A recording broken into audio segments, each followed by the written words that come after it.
హే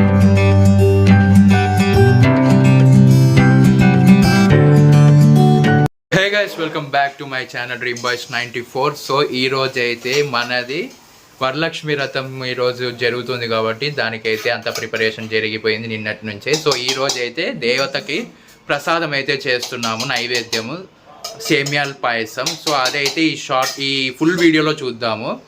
so ఇంకా late చేయకోకుండా, దేవతకి లేట్ అవ్వకూడదు కాబట్టి let's get in to the video.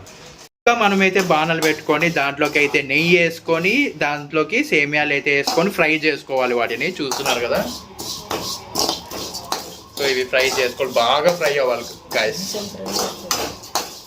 చూస్తున్నారు కదా, ఇలాగైతే బాగా కలుపుకోవాలి. ఆ నెయ్యి అంతా దీనికైతే అప్లై అవ్వాలి బాగా.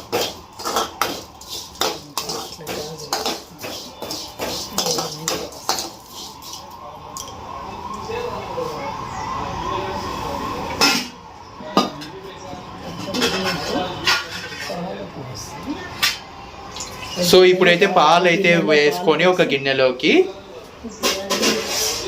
వీటిని అయితే మనము దీంట్లోకి అయితే యాడ్ చేసుకోవాలి.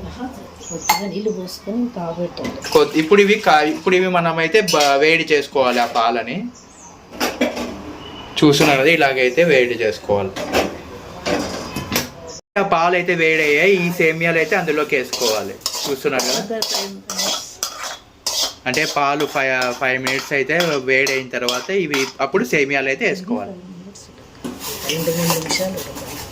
అప్పుడు సేమియాలు కూడా ఒక 2-3 మినిట్స్ ఉడికింటుంది కాబట్టి మనమైతే అప్లై దాంట్లోకి అయితే వేసేసుకోవాలి రెండింటిని. సో చూస్తున్నారు కదా, ఇలాగైతే వేసుకొని కలుపుకోవాలి వాటిని. కొద్దిగా చక్కెర అయితే ఇందులోకి అయితే వేసుకోవాలి. ఓ 3 స్పూన్స్ అట్లా తగినంత వేసుకోవాలి చక్కెర అయితే. తర్వాత అయితే ప్యాన్ అయితే పెట్టుకొని అందులోకి అయితే నెయ్యి వేసుకోవాలి. ఆ తర్వాత గోడంబి ద్రాక్ష అయితే అందులోకి వేసుకొని ఇలా చేసుకోవాలి. సో ఇప్పుడు అవి బాగా రెడ్గా అయిన తర్వాత అందులోకి అయితే వేసుకోవాలి. సో ఆ తర్వాత కొంచెం సేపు అయితే పాయసం అయితే ready. So guys, final output of సేమియాల పాయసం. సో చూసారు కదా ఎంత బాగా వచ్చిందో.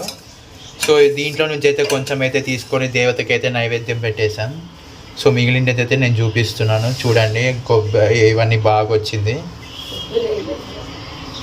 సో అంతా బాగా నీట్గా నేను చెప్పినట్టు చేసుకోండి, మీకు కూడా సేమ్ టేస్ట్ అయితే వస్తుంది.